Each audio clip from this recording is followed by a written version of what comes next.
여러분 한 주간 또 잘 보내셨습니까? 이제 오늘 제 9장 인류 최고의 슈퍼스타 예수 그리스도에 관한 이야기를 하면서 강의를 하려고 합니다. 잘 아시겠지만 또 물론 모르시는 분들도 있죠. 성경의 우리 신앙의 목적, 또 성경에서 구약과 신약의 주인공이 바로 예수 그리스도입니다.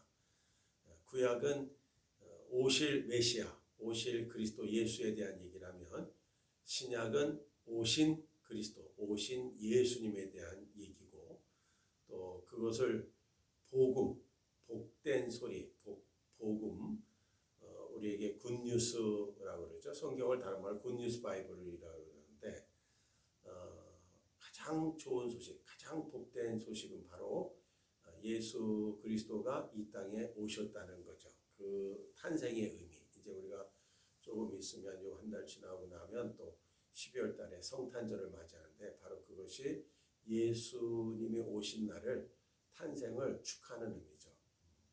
그때 여러분들이 믿는 자든 또 믿지 아니한 자든 이 메리 크리스마스라는 말을 쓰죠.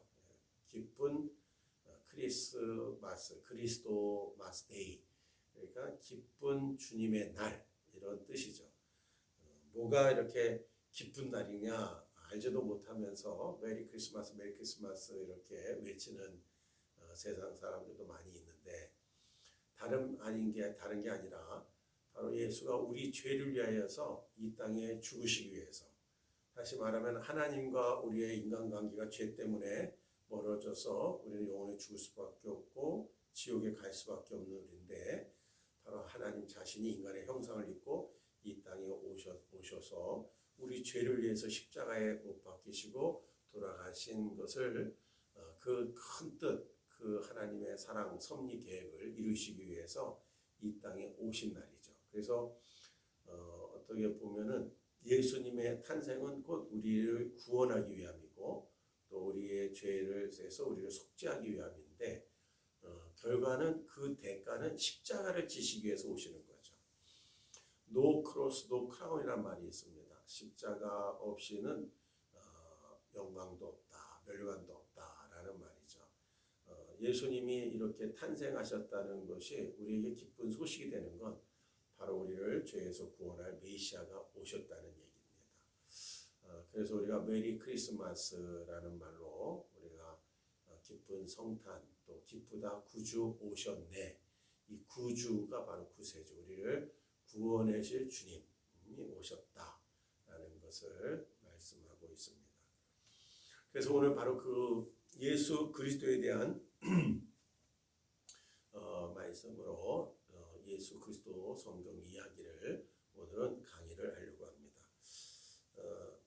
교과 내용 전체가 예수 그리스도의 탄생을 얘기하면서 하나님의 창조 질서, 또 인류의 최초의 기원을 얘기하면서 죄의 시작, 그리고 예수가 오셔야 될 필요성, 이런 부분들을 얘기하고 있고, 그리고 이제 예수 그리스도에 대한 이야기니까 탄생서부터 시작해서 공생의 기간에 또 예수님이 하신 일, 이런 것들이 오늘은 여러 차례 순서에 의해서 조금씩 간략하게 소개되어 있습니다.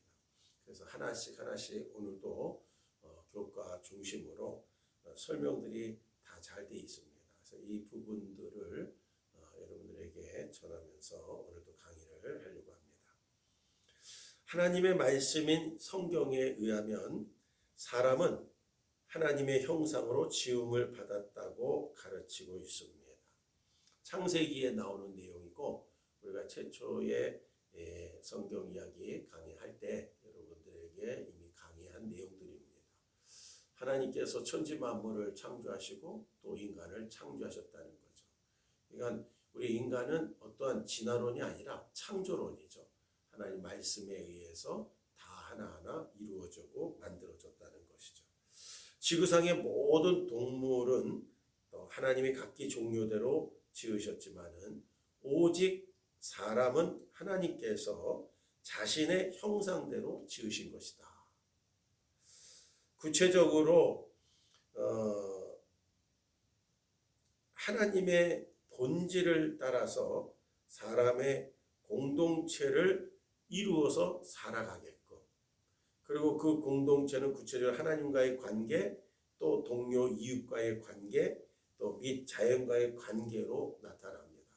그래서 우리 인간만이 하나님의 형상대로 지음을 받아 하나님의 자녀로 이 땅에 만들어졌고 태어났지만, 첫째는 하나님과의 관계와 또 동물과의 관계, 그 다음에 자연과의 관계를 통해 가지고서 인격적으로 하나님과의 관계가 잘 형성이 되어지고, 또 하나님이 만들어주고 우리가 누리게끔 한 자연이나 또 이 동물과의 관계 속에서 인간들이 살아가는 삶의 터전과 환경을 잘 보존하고 지키고, 그리고 아름답게 갖고 나가는 것, 이것이 좋은 관계의 모습이죠. 이처럼 하나님이 사람을, 자신을 지으신 창조주임을 알고 그 하나님을 섬기며 또 하나님의 말씀을 따라 살아가는 것이 하나님과의 아름다운 관계를 인간이 유지하는 것입니다.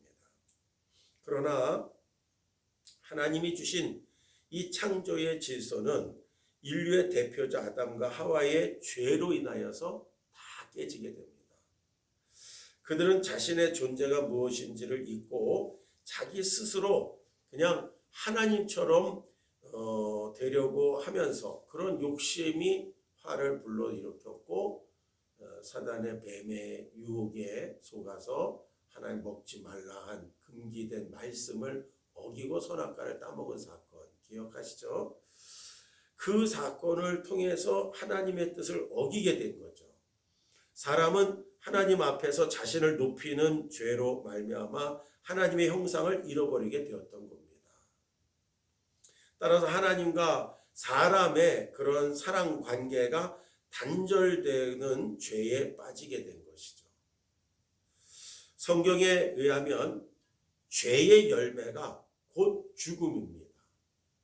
여기서 죽음은 단지 육체적인 죽음만을 말하지 않고 모든 생명의 원천인 하나님으로부터의 분리되는 것을 말하는 것입니다. 창세기 2장 17절에 너희가 선악을 알게 하는 실과를 먹는 날엔 정녕 죽으리라, 이렇게 하나님 말씀했어요. 최초의 행위 언약입니다. 인간에게 로봇처럼 만들지 않고 하나님이 인격을 주셔서 말씀을 듣고 지키게끔, 하나님은 그걸 보면서 인간이 나의 말을 지키고 또 나의 언약을 지키는구나를 통해서 영광을 받으시는 것이죠. 그런데 그 언약을 깨뜨렸어요. 그러니까 먹는 날에 반드시 죽으리라 그랬거든요. 근데 이 죽음이 에덴 동산에서 추방이에요. 그리고 인류는 생명이 유한한 존재가 되어졌고, 결국 인간의 생명은 유한한 존재이므로 죽는 날이 오게 되는 것이죠. 그래서 단순히 육체적인 죽음만 성경은 말하지 않고 하나님으로부터 에덴으로 추방됨으로써 하나님으로부터 분리되는 것, 이건 역시 죽음의 또 다른 하나의 의미가 됩니다. 이 분리가 하나님과 사람의 사귐을 불가능하게 만들었어요. 어떠한 조건이 없이는 하나님을 인간은 못 만나요. 이 죄인의 인간을 만나면 곧 죽게 되는 거니까. 인류는 그래서 스스로의 힘으로 이 죄의 문제를 해결할 수 없게 되었습니다. 여기서 한 가지 여러분 기억해야 할 것은, 구약의 제사의 문제가 있을 때 반드시 피 있는 제사를 드려야만이 하나님으로부터 죄사함을 받는다는 제사 의식의 한 방법이 있었죠. 그 피 있는 제사가 하나님을 만나게 한 하나의 조건이 되는 것이죠. 그래서 인류 최초의 사람 아담과 하와가 범죄하고 난 뒤에, 그 뒤에 가인과 아벨을 낳는데, 이 가인과 아벨이 창세기 4장에서 첫 제사를 드리죠. 그런데 하나님은 아벨의 제사는 받고 가인의 제사는 받지 않았어요. 왜 그러냐? 아벨은 하나님의 말씀에 따라서 믿음으로 피 있는 제사를 드림으로 하나님이 받으셨어요. 그러나 가인은 피 있는 제사가 아니라 자기 의를, 자기가 수확한 곡식을 통해서 드림으로 말미암아 자기 뜻대로, 자기 죄인임을 모르고 자기 의를 드림으로 결국 믿음으로 행하지 않는 제사를 하나님이 받지 않으셨다는 겁니다. 여기 있는 이제 피 있는 이 제사, 구약에는 반드시 어린 양을 잡아서 피를 드림으로 제사가 진행되게 되는데, 이것이 훗날에 오늘 예수 그리스도가 세례 요한이 예수 그리스도를 통해서 예언을 할 때 보라 세상 죄를 지고 가는 어린 양이로다라는 표현을 합니다. 바로 이 부분이 예수 그리스도가 곧 우리 죄를 위하여서 십자가에서 피 흘려 죽으실 이 사건을 예언하고 대변하고 있는 말씀이죠. 그래서 우리 스스로는 인류의 타락 이후에, 죄가 들어난 이후에 우리 인간은 모든 사람이 죄를 범하였으며 하나님의 영광을 이룰 수 없다. 로마서 3장 23절에 말씀하고 있는데, 이처럼 우리 인간 스스로가 죄 문제를 해결할 수 있는 자가 아무도 없는 거죠. 왜냐하면 모두가 다 죄를 범한 죄인이기 때문에 그렇다는 겁니다. 그러므로 하나님을 바로 알고 순종하여 구원받는 일은 인류 스스로에게서, 다시 말하면 우리가 해결할 수 있는 일이 아니라 이 문제를 해결하기 위해서 어딘가 밖으로부터, 아니 하나님으로부터 뭔가 와야지 된다는 것이죠. 바로 밖으로부터 인류를 구원하게 오신 최고의 슈퍼스타, 그분이 바로 예수 그리스도이시라는 겁니다. 그래서 오늘 9장의 바로 제목이 인류 최고의 슈퍼스타. 그렇죠? 그야말로 슈퍼스타죠. 우리 모든 인류를 구원하기 위해서 정말 밖으로부터, 하나님으로부터 오신 분이기 때문에 그렇습니다. 하나님은 인류 구원의 일을 예수 그리스도 안에서 이루셨습니다. 많은 사람들은 예수님을 역사에 영향을 미친 가장 위대한 지도자 혹은 가장 위대한 스승 중에 하나라고 말을 합니다. 전 세계는 예수님의 탄생 시기를 기점으로 기원 전과 기원 후라는 달력을 쓰고 있습니다.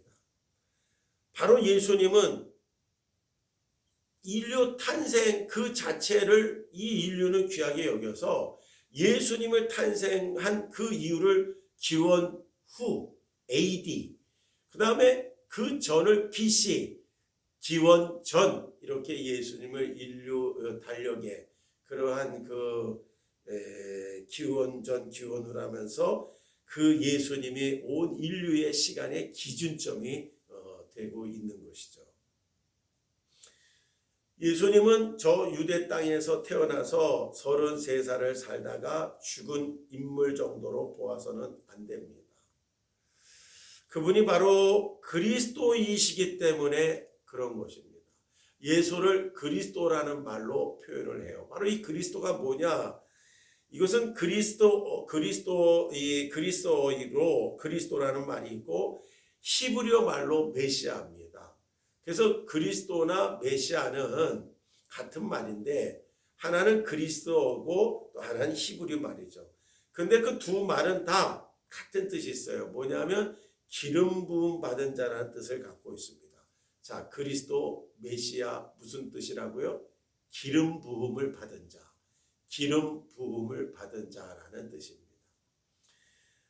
구약에 있어서 기름 부음을 받은 자들이 몇 가지 종류가 있습니다. 하나는 제사장, 또 선지자, 왕, 이것을 세울 때 기름 부음을 받아서 세웠다라고 기록이 되어 있습니다. 그러므로 이 기름 부음을 받았다는 말의 의미는 뭐냐면 사람이 똑똑해서 자기 힘으로 자기 능력으로 뭐 시험을 봐서 합격해서 되는 게 아니라 하나님이 세웠다, 하나님이 세우셨다라는 의미로 기름 부음을 받았다라는 것입니다. 그러나 이 예수님은 그리스도, 예수를 주와 그리스도가 되게 하셨다 그랬는데 그리스도라는 의미는 이 세 가지 직분, 제사자, 선지자, 왕, 이 세 가지 직분을 모두 가지고 계셨어요, 예수님은. 그래서 역사에서 유일하게 한 번 기름을 받으셨으나, 이 기름 부음을 받으셨으나 세 가지 일을 하신 분이 바로 예수 그리스도가 되시는 겁니다. 이제 복음서 말씀, 우리가 예수 그리스도를 통해서 이제 신약의 구약, 지난 시간까지는 구약의 이야기를 했고 이제 신약 성경 이야기를 하고 있는 건데, 바로 신약 성경 속에 마태, 마가, 누가, 요한복음이 첫 이제 책들로 나옵니다. 바로 이 사복음서의 내용은 예수 그리스도의 탄생부터 예수 그리스도 십자가를 지시기까지 부활의 영광까지 예수 그리스도에 관한 이야기를 기록된 책이 복음서인데, 마태복음, 마가복음, 누가복음, 요한복음이라는 신약 성경의 첫 번째 나오는 이 책들이 바로 복음서입니다. 오늘 그 복음서를 통해서 그분의 생애에 대해서 바로 강의를 하려고 합니다. 이제 예수 그리스도의 생애를 한번 살펴보겠습니다. 먼저 예수 그리스도는 기원전 4년의 헤롯의 죽음보다 약간 일찍 출생하여서 33년간의 짧은 생애를 예수님은 사셨습니다. 그 가운데 예수님은 30년 동안은 사생애로 지극히 평범한 삶을 살았고, 나머지 3년 동안은 공생의 기간이라 그러는데, 제자들을 선택한 후 그들과 함께 여행하면서 회당에서 가르치고 천국 복음을 전파하시고 소외된 자, 병든 자의 친구가 되며 그들의 문제를 해결해 주고 수많은 병자들을 고쳐 주셨습니다. 바로 이것이 예수님의 공생의 기간에 했던 사역들을 집약해서 말씀을 한 겁니다. 자, 그러면 먼저 예수님의 탄생과 어린 시절을 한번 보겠습니다. 예수님의 잉태와 출생은 다른 사람들의 출생과 전혀 다른 사건이었습니다. 인류 최초의 창세기 3장의 타락 이후에 뱀의 후손과 여인의 후손에 대한 얘기가 나와요. 그래서 뱀의 후손은 여인의 후손의 발꿈치를 상하게 하는데 여인의 후손은 뱀의 머리를 상할 것이다 그랬는데, 우리 모두는 다 남자의 씨로 와서 남자의 후손으로 오죠. 그런데 여인의 후손으로 온다는 건 동정녀 마리아의 탄생을 얘기하고, 동정녀는 관계를 갖지 아니한 처녀를 말하는 거예요. 그래서 보라, 처녀가 잉태하여 아들을 낳으리니 임마누엘이라 하라. 저는 모든 인류에서 저의 죄에서 우리를 구원할 자심이라, 이렇게 말하고 우리가 성탄절 때 그 부분에 대한 찬양을 많이 부르죠. 캐롤도 마찬가지고요. 예수는 그러므로 유대 땅 베들레헴 말구에서 성령으로 잉태되어 남자의 관계가 아닌 성령으로, 영으로, 거룩한 영으로 잉태되어서 동정녀 마리아의 몸에서 나셨다는 겁니다. 베들레헴이란 마을은 예루살렘 남쪽에 약 8km 떨어진 곳에 위치한 지역인데, 성령으로 잉태하기 전 마리아는 요셉과 정혼한 상태였습니다.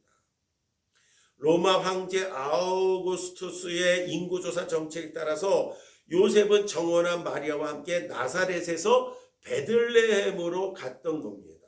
이 베들레헴에 머무는 동안에 예수가 태어나게 된 거죠.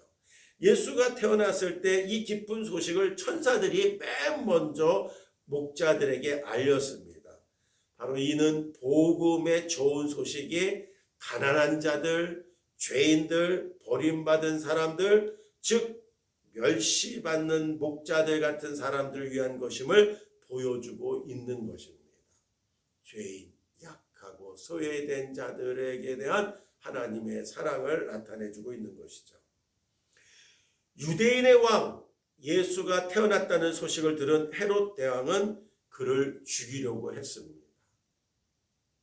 천사의 도움으로 요셉과 마리아는 헤롯을 피하기 위해 아기 예수를 데리고 이집트로도 피신을 했습니다. 그리고 그곳에 있는 중에 기원전 4년에 헤롯이 죽자 요셉은 그의 가족을 데리고 나사렛으로 돌아갔으며, 예수는 바로 나사렛이라는 동네에서 성장을 하게 되죠.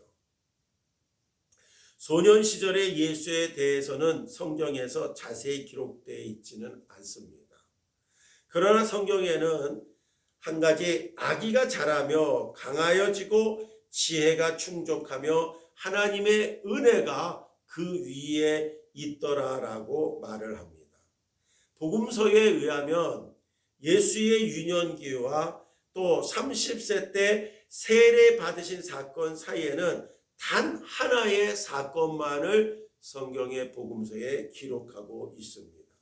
그것은 바로 다름 아닌 12살 때 일인데 부모를 따라 예루살렘에 올라가 유월절을 지킬 때 일어난 일입니다. 그리고 예수에게는 적어도 4명의 형제와 2명의 자매가 있었습니다. 동정녀 마리아의 몸, 이 요셉과 정원한 관계지만 관계를 맺지 않는 가운데 성령을 잉태 된 예수를 낳고, 그리고 그 뒤에 마리아와 요셉은 그러한 부부의 관계이기 때문에 육적인 그러한 아들들과 딸을 낳았다는 것이죠. 예수는 가난한 가정에 태어났으며 아버지 요셉이 목수였으니까 그의 직업을 이어받아서 예수도 목수였다고 할 수 있습니다. 예수의 신체적 외 모든 알 길이 없으나 우리가 알 수 있는 것은 예수는 바로 제1세기의 유대인 남자였다는 것을 추측을 할 수가 있습니다. 두 번째, 이제 세례와 시험을 받으신 내용을 복음서에 기록되어 있는 이야기를 하겠습니다. 기원 후 27년 또는 28년에 이상한 옷차림을 한 세례 요한이 요단강 남단에 나타나서 광야에서 외치는 자의 소리, 이렇게 표현하고 있는데, 이 세례 요한이 회개하라는 메시지를 전파합니다. 회개하라, 천국이 가까웠다, 이것을 처음으로 외치며, 그러면서 오늘날 말하면 노방전도한 자가 세례 요한입니다. 오실 자 곧 메시아를 위한 길을 예비하며 회개한 사람들에게 이 세례 요한은 세례를 베풀었습니다. 이 세례 요한의 사역이 절정에 달했을 때 나머지 사람들과는 다른 한 세례 후보자가 세례 요한 앞으로 세례를 받기 위해서 나왔습니다. 여기서 우리는 다음과 같은 질문을 하게 됩니다. 아니, 하나님의 아들이 무슨 이유 때문에 세례를 받아야 했는가? 메시아이시면서 구원자이신 하나님이 왜 회개의 세례를 받아야 하는가? 죄 없으신 분이. 이러한 질문에 대하여 예수는 이렇게 답을 합니다. 세례가, 내가 세례 받는 일이 하나님의 의를 이루기 위한 것이다 라고 말씀하는 겁니다. 다시 말하면 이미 죄가 없기 때문에 세례 받을 이유가 없는데, 세례는 죄 씻음에 상징하는 의식이거든요. 그런데 내가 세례할 때 세례 받는 게 질서를 세우고 하나님이 이 땅에서 우리 모든 인류에게 예수 믿음으로 구원함을 받기 위해서 세례를 받아야 된다는 그 의를 이루기 위함이라는 본을 보이기 위함이다라는 것이죠. 세례를 받은 예수는 그 후 인적도 없는 광야에서 40일 동안 금식 기도를 하십니다. 성령에 이끌려서. 이 40이라는 숫자는 성경에서 매우 의미 있는 숫자인데, 이스라엘이 출애굽한 후에 가나안 땅에 들어가기까지 광야 생활을 40년 동안 했으며, 엘리야도 아합 왕에게 쫓겨서 40일 동안 광야에서 생활을 했죠. 이와 같이 성경에는 40이라는 숫자, 이것이 고난과 시련의 숫자인데, 바로 예수님도 광야에서 이 40일 동안에 이러한 그 금식하며 기도하시면서 사단의 시험 3가지를 경험하게 됩니다. 그것은 첫 번째, 돌이 떡이 되게 해달라는 것이고, 그 다음에 두 번째, 사단이 뭐라고 시험하냐면, 하나님의 아들이면은 성전 꼭대기에 대해서 여기서 뛰어내리라, 이렇게 얘기를 하죠. 그리고 마지막에 가장 성전에서 높은 산에 올라가서 자기에게 절하라는 것입니다. 그러면 보이는 걸 다 주겠다고 말을 하죠. 이 세 가지의 시험은 모두 세상의 문제들을 정치적으로, 물질적으로, 또 아니면 권력의 욕심, 이런 문제로 해결해 보라는 주문이었습니다. 그러나 우리 주님은, 예수님은 이러한 정치적 메시아 개념을 거부하시고 모두 하나님의 말씀을 가지고 사단을 물리쳤습니다. 그러므로 예수님에 당한 시험을 가지고 예수님은 어떠한 물리적, 정치적 이러한 힘의 원리가 아니라 하나님 말씀으로 틈타는 사단들을 다 물리치고 이 시험을 이기신 겁니다. 그래서 오늘날 우리가 신앙생활 하더라도 교회 나와서 다니다가 쉬고 있는 자들도 많고, 사람에서 시험 받는 자도 있고, 교회 나가서 상처받는 것도 있어서 교회 쉬고 있는 자도 많이 있지만, 사실은 그러한 마음들이 우리의 욕심, 또 우리의 그러한 정죄하고 교만함, 이런 문제들이 더 심각한 문제인 거죠. 그러므로 우리가 온전한 사람은 하나도 없습니다. 그래서 이 땅에서 신앙생활 하면서 우리가 이렇게 사단과 마귀의 시험을 받을 때, 여러분 사람의 말을 쫓지 말고 성경을 보고 하나님의 말씀을 보면 능히 시험을 이기게 되고, 우리에게 당한 어려움, 우리에게 당한 그러한 이해할 수 없는 부분들도 이해가 되고 해결받게 될 줄 믿습니다. 그러므로 예수님은 이 세례와 시험을 받으신 걸 통해서 하나의 또한 삶의 과정을 이 복음서에 기록을 하고 있습니다. 그리고 이제 이 모든 시험을 이기고 난 뒤에 세 번째로 예수님은 제자들을 이제 선택을 하게 되죠. 그게 바로 여러분 잘 아는 12 제자를 고르신 겁니다. 그들이 나온 게 아니라 예수님이 12제자를 선택을 하신 거죠. 선택을. 자, 예수님께서 사역을 이제 시작했을 때 먼저 행한 일들 가운데 하나가 12 제자를 뽑은 것입니다. 예수님께서 12사람을 부르셔서 그의 제자가 되게 하신 것이죠. 12이라는 그 숫자는 유대인의 마음에 이스라엘의 12지파를 떠오르게 합니다. 그죠? 야곱의 아들들에서 그 어리에서 12지파가 나오고 그 12지파가 곧 이스라엘 민족이 되잖아요. 자, 복음서에는 12 제자들이 나오는데 이들은 다양한 성향을 가진 사람들이었습니다. 베드로, 안드레, 야고보와 요한은 어부였고, 마태는 로마 사람들을 위하여 유대인에게 세금을 걷는 세리였고, 마태는 또 제자들 가운데는 초애국자 곧 조국의 독립을 위하여 무력 사용도 불사하게 했다는 열심당원 시몬도 있었습니다. 대체로 제자들은 사회적으로 지위가 높지를 않았습니다. 그런데 예수님은 사람들로부터 인정을 받지 못하고 심지어 죄인 취급까지 받는 이와 같은 사람들을 불러서 자신의 12 제자로 삼으셨습니다. 그리고 그들에게 능력과 권세를 주셔서 하나님의 나라를 확장하는 일에 동참케 하셨던 겁니다. 이제 네 번째, 예수의 가르침에 대한 이야기를 하겠습니다. 예수는 세상에 계실 때 적어도 3가지 일을 하셨습니다. 아까 초반에 설명하면서 예수님이 하셨던 그런 공생일 때 했던 3가지 일이 있었죠. 첫째는 말씀을 전파하는 일이었고, 둘째는 제자를 가르치는 일이었습니다.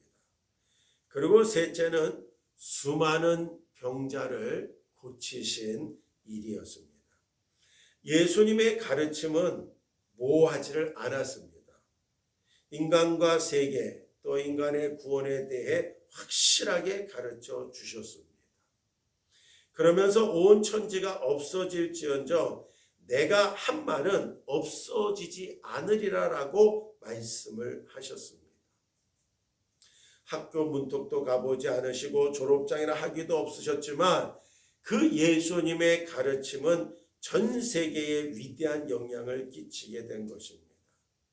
12 제자와 같이 걸어 다니면서 백합화 속에서 하나님의 영광이 드러나는 모습을 보라 하셨고, 부뚜막에 소금을 보고 너희는 소금과 같이 되라고 하셨고, 호롱불도 보고 너희는 세상의 빛이 되라고 그리고 교훈을 하셨습니다. 삶의 한복판에서 구체적으로 우리에게 가르치신 교훈이 바로 오늘 세계 역사를 변화시키는 위대한 교훈이 된 것입니다.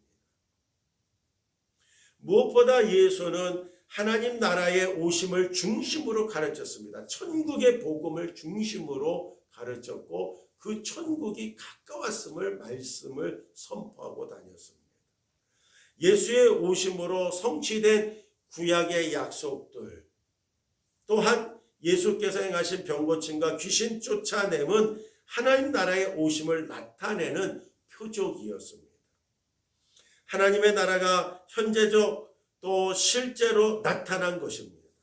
물론 예수께서 가르치신 하나님의 나라는 또한 미래적 사건을 포함하고 있습니다. 하나님 나라의 최종적 완성은 여전히 미래에 있다고 내다볼 수 있습니다. 다섯 번째로 이제 너희는 나를 누구라 하느냐? 예수님이 바로 그리스도가 되는 중요한 사실을 이제 말씀을 드리겠습니다. 예수는 30세에 사역을 시작하셨습니다. 그리고 중간 평가를 하셨죠. 그때 사람들은 저분은 보통 분이 아니야. 병든 자를 고치고 귀신을 쫓아내시는 분이지. 또 보리떡 5개와 물고기 2마리로 5,000명을 먹이고 12바구니를 남겼어.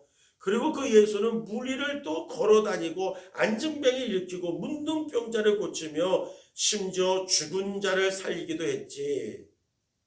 여러분, 이렇게 저들은 생각을 했습니다. 그때 예수님께서 제자들에게 사람들이 인자를 누구라 하느냐, 이게 궁금하게 생각을 하셨어요. 왜? 예수가 자신이 누군지를 분명히 알고 믿고 따르기를 원하셨던 것이죠. 그리고 제자들에게도 묻습니다. 너희는 나를 누구라고 하느냐라고 할 때 제자들에게 묻는 겁니다. 그때 예수의 제자들이 말을 합니다. 사람들이 말씀하는데요. 어떤 사람은 예수님을 세례요한이라고 합니다. 세례요한 광야에서 특별한 옷을 입고 특별한 메시지를 전하면서 지냈던 그런 자신들이 생각했던 위인이라고 본 거죠. 또 어떤 사람은 구약의 능력을 행했던 엘리야, 막 병도 고치고 오병이의 기적도 베푸고 그러니까 무슨 능력 행하는 엘리야라고 이렇게 본 것이죠. 또 어떤 사람은 예레미야라고 선지자 중에 한 사람이다 이렇게 말을 합니다. 그러나 그 12제자 가운데 베드로가 이런 고백을 합니다. 주는